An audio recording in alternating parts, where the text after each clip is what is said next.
Bonjour et bienvenue à toutes et à tous. Aujourd'hui, on va se pencher sur un ensemble de textes assez fascinants, je dois dire, d'inspiration biblique, théologique, Mmh. et ils brassent des thèmes vraiment fondamentaux. L'amour divin, bien sûr, mais aussi la liberté de choix, le sacrifice, la résurrection, et même le but ultime de la création.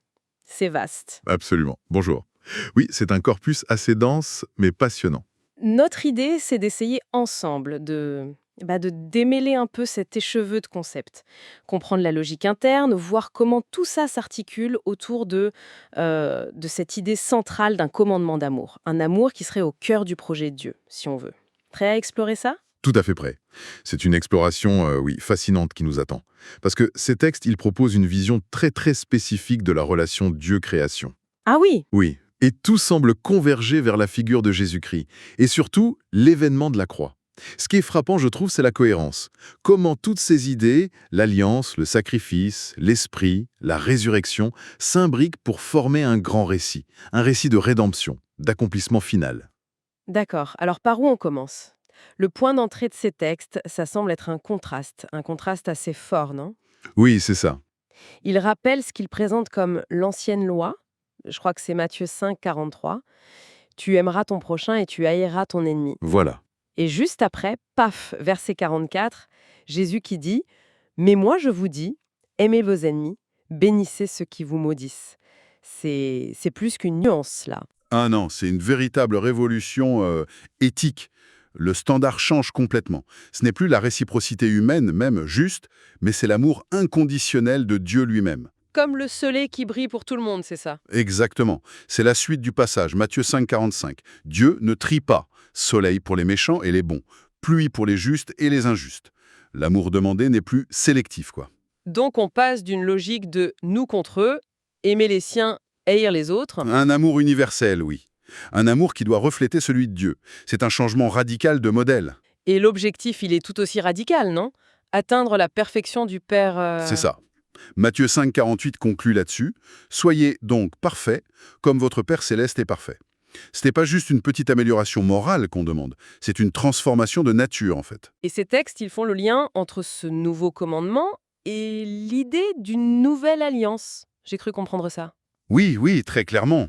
Il se réfère à la prophétie de Jérémie, chapitre 31, une prophétie qui annonce un temps où Dieu ferait une alliance toute nouvelle. Différente de l'ancienne, celle de Moïse. Voilà. La différence clé, c'est que cette nouvelle alliance ne serait plus gravée sur la pierre, une loi extérieure, mais inscrite directement dans les cœurs, dans l'esprit des croyants. Une loi intériorisée, si vous voulez. Une loi qui viendrait de l'intérieur, donc. Plus une contrainte extérieure. C'est l'idée. Une capacité intérieure. Et les textes qu'on analyse aujourd'hui, ils connectent directement cette nouvelle alliance au sacrifice de Jésus. Ah, le lien avec le sang du Christ. Exactement. Luc 22, 20 est souvent cité. Cette coupe est la nouvelle alliance en mon sang qui est répandue pour vous. Le sang devient le sceau de cette relation nouvelle, fondée sur cet amour intériorisé. Ce qui nous amène tout droit à la croix, qui est présentée pas juste comme un fait historique, mais comme la preuve. Hmm. La preuve de cet amour divin. Oui, la preuve tangible, visible dans notre espace-temps, de cet amour dont on parle. Et ça implique quelque chose de très concret selon ces écrits. C'est-à-dire? Ça veut dire que la croix, c'est pas juste un symbole, c'est un acte qui déclenche un processus. Pour cette théologie, quand quelqu'un saisit vraiment la profondeur de cet amour, Dieu qui donne son Fils, ça provoque une réaction en chaîne. Une réaction? Laquelle? D'abord, une prise de conscience. Une conscience aiguë de sa propre distance par rapport à cet amour parfait. Ce que les textes nomment le péché. Et donc, une aversion pour ce péché. D'accord, la haine du péché. Et ensuite? Ensuite, logiquement, un désir de changer, de faire demi-tour, quoi. La repentance.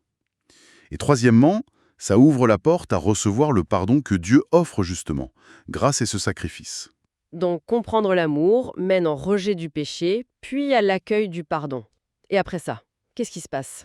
C'est là qu'arrive une autre dimension essentielle, le Saint-Esprit. Ce n'est qu'après ce parcours repentance-foi que, d'après ces textes, l'Esprit de Dieu peut venir habiter le cœur du croyant. Habiter le cœur. Oui. Et c'est cet esprit qui va activement verser, répandre l'amour de Dieu dans ce cœur. C'est une idée qu'on retrouve chez Paul dans Romains 5, par exemple. Même si c'est pas cité mot pour mot ici, c'est le concept. Ah, mais oui, je vois le lien. La nouvelle alliance dont on parlait. La loi n'est plus seulement écrite, elle est versée dans le cœur par l'Esprit, c'est ça? Précisément. C'est l'accomplissement de la promesse de Jérémie. La loi d'amour devient alors une réalité intérieure, une capacité donnée par Dieu. Ce n'est plus juste un commandement extérieur difficile à suivre. Non, ça devient une force intérieure qui rend capable d'aimer, même ses ennemis, et donc, logiquement, qui rend capable de ne plus vouloir leur nuire. La croix est donc vue comme le canal, si vous voulez, le moyen par lequel cet amour transformateur est rendu accessible. Il devient effectif dans la vie. D'accord. Mais cette idée d'une capacité à aimer donnée par Dieu, ça soulève la question de la liberté, du libre arbitre, non? Les textes en parlent. Oui, et c'est un point à la fois subtil et central. Ces textes suggèrent que la vraie perfection du libre arbitre, ce n'est pas juste pouvoir choisir entre le bien et le mal, c'est plus que ça. C'est quoi alors? C'est la capacité de choisir activement le bien, par amour pour l'autre, même quand on a la puissance ou l'occasion de faire le mal.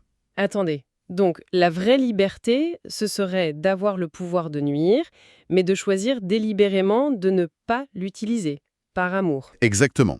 Ce serait l'expression la plus haute de la volonté libre, une liberté orientée pour l'autre, pas contre. Mais, et là c'est crucial, ces textes affirment aussitôt que les créatures par elles-mêmes sont incapables d'atteindre cet amour parfait, Ah bon? Pourquoi? parce qu'il est présenté comme un don surnaturel, une grâce qui vient uniquement de Dieu, et spécifiquement à travers l'œuvre de la croix. Sans cette intervention divine, notre libre arbitre resterait enclin au mal, ou au moins à l'amour de soi. Et cet amour qu'on reçoit de Dieu, il y a une façon ultime de le prouver, d'après ses écrits. Oui, et c'est sans doute le point le plus radical. Le sommet de cet amour, tel que Dieu le demanderait, ce serait le don total de soi, jusqu'à sa propre vie pour Dieu. C'est le martyr. Le martyr. Oui, mais attention, pas comme une fin en soi, plutôt comme la démonstration ultime, la preuve irréfutable d'un amour qui va au-delà de l'instinct de conservation. Une obéissance totale au commandement d'aimer Dieu plus que tout. C'est l'amour qui, en quelque sorte, triomphe même de la peur de la mort. C'est vertigineux comme exigence. Si la croix, c'est la preuve de l'amour de Dieu pour nous, le martyr serait la preuve de notre amour pour Dieu. Et la résurrection, alors? Quelle est sa place là-dedans? Si la croix est la démonstration de l'amour divin dans la souffrance, la résurrection, elle, est présentée comme la preuve éclatante de la victoire de cet amour sur le péché et la mort. La victoire finale. C'est ça. Jésus est qualifié de prémisse de la résurrection. C'est une allusion très claire à 1 Corinthiens 15. Les prémices, c'était le premier échantillon de la récolte, la garantie que le reste allait suivre. Donc, la résurrection de Jésus annonce et garantit celle des autres, ceux qui croient en lui. C'est exactement l'idée qui est développée. Il y aurait, selon cette théologie, une première résurrection à venir, qui regrouperait spécifiquement des saints, des martyrs, ceux qui ont vécu cet amour jusqu'au bout, quoi. Les premiers fruits. Oui, c'est le terme utilisé. Les premiers fruits pour Dieu. La première vague de cette récolte garantie par les prémices Christ. Et pourquoi cette première résurrection est-elle si importante dans leur raisonnement? Quelle est sa fonction? Parce qu'elle serait la preuve ultime, la preuve visible, tangible, que le commandement d'amour est vrai, qu'il est possible à suivre. Même dans son exigence extrême, aimer jusqu'à la mort? Oui, ça démontrerait que ce n'est pas une utopie irréalisable, mais que c'est possible de le suivre et que ça mène à la victoire sur la mort elle-même par la puissance de Dieu. C'est une sorte de justification de Dieu et de son commandement, alors, pour montrer qu'il ne demande pas l'impossible? C'est tout à fait ça. Cette preuve par les faits, elle réfuterait l'accusation attribuée à Satan dans ces textes, selon laquelle Dieu serait injuste ou cruel. Ah, d'accord. La résurrection de ces premiers fruits, ça lèverait tous les doutes sur la bonté, la justice, la puissance de Dieu. Et ça aurait une conséquence directe sur le libre arbitre des autres créatures. Laquelle? En voyant la preuve que l'amour et l'obéissance mènent à la vie éternelle, leur propre volonté serait amenée à sa perfection. Elles choisiraient librement et définitivement l'amour de Dieu. Et le résultat final? Une création entièrement alignée sur la volonté divine. L'éradication du péché et l'accomplissement du grand projet originel de Dieu. C'est cosmique comme plan. Effectivement. Et au cœur de tout ça, Il y a cette idée que Dieu lui-même s'est fait homme, en Jésus. Pourquoi c'était nécessaire, d'après ces textes? Pourquoi Dieu devait-il devenir une créature? L'idée centrale, c'est que Dieu, qui est amour, parole, vie, a pris une nature de créature en Jésus. La raison invoquée est presque pédagogique. Pour que nous, les autres créatures, limitées par nos sens, on puisse voir, entendre, toucher. Un peu comme dans la première épître de Jean. Exactement, ça y fait penser. Pour qu'on puisse comprendre et surtout imiter la nature divine révélée en Christ. Le Dieu abstrait devient un modèle concret, accessible. Et c'est là qu'intervient ce terme un peu technique de premier-né, prototokos. Tout à fait.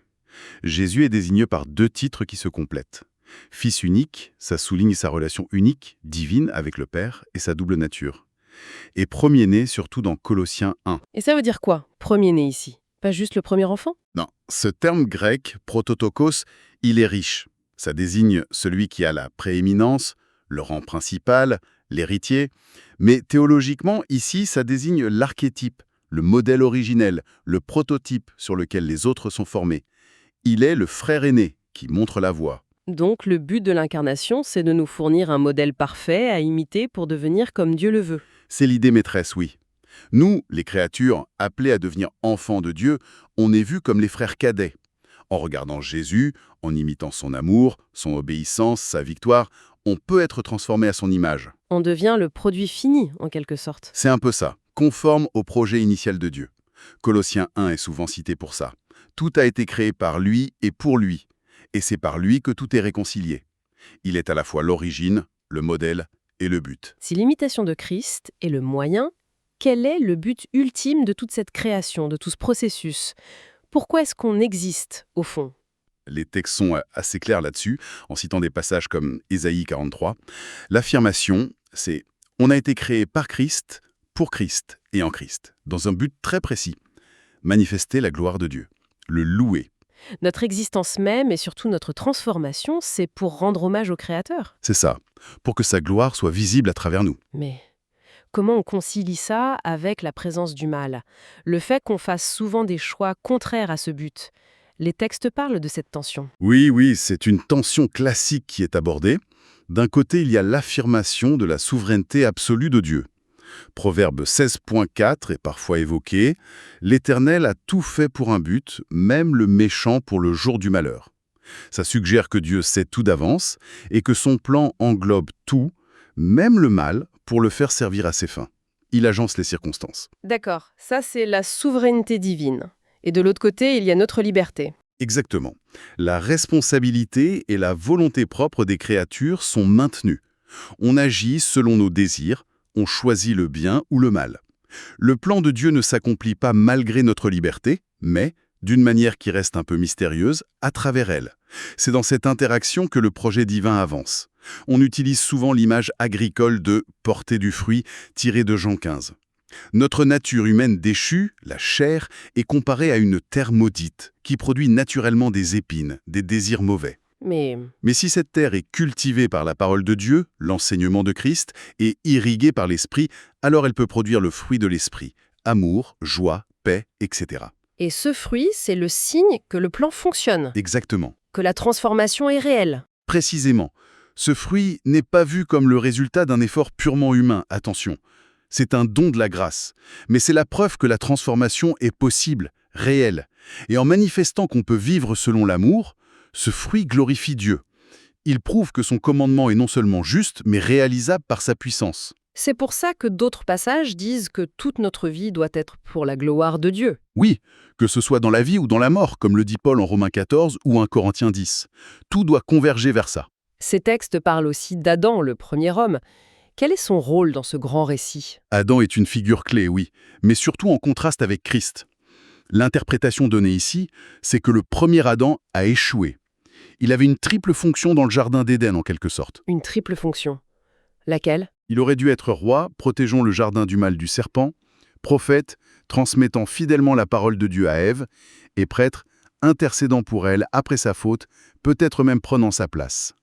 Son échec a fait perdre cet héritage à toute l'humanité. Et Jésus vient réparer cet échec originel? C'est ça le parallèle? C'est exactement ça. Jésus est appelé le dernier Adam. Il est le Messie, loin, et l'onction, dans l'Ancien Testament, c'était pour les rois, les prêtres, parfois les prophètes. Jésus vient donc accomplir parfaitement ces trois rôles là où Adam a failli. Il restaure la royauté, il est la parole prophétique, il est le prêtre parfait. Voilà.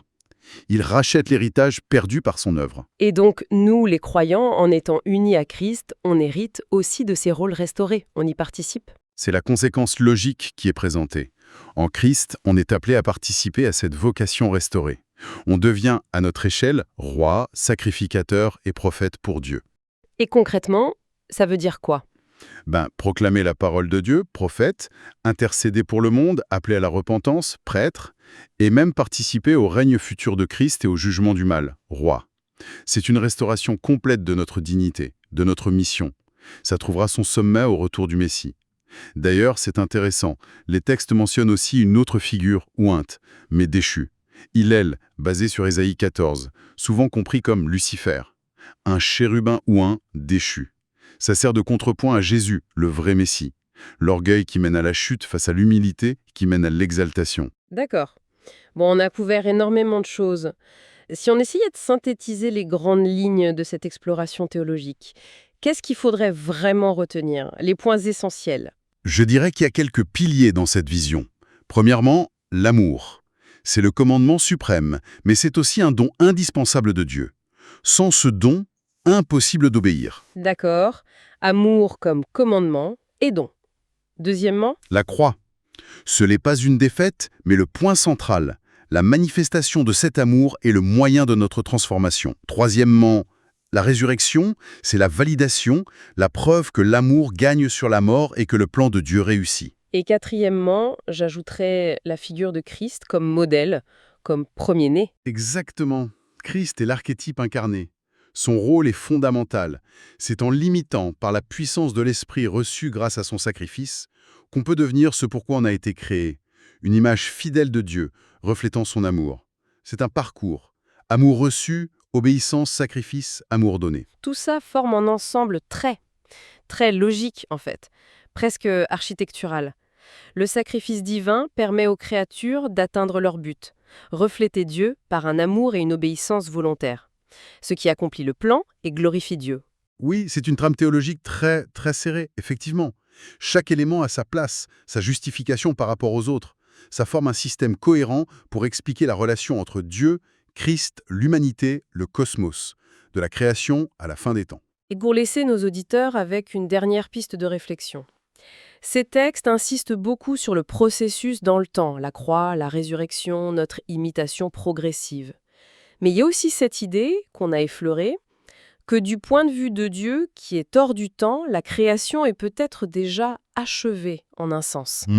La perspective de l'éternité. Oui, et si c'est le cas, quelle est la signification profonde de tout ce drame, de cette lutte, de notre participation dans le temps pour atteindre un état final qui, pour Dieu, existerait déjà? C'est une tension fascinante, non? Entre le regard de Dieu et notre expérience vécue. Voilà, de quoi continuer à méditer. Merci beaucoup de nous avoir accompagnés dans cette analyse vraiment fouillée. Merci à vous, c'était passionnant d'en discuter.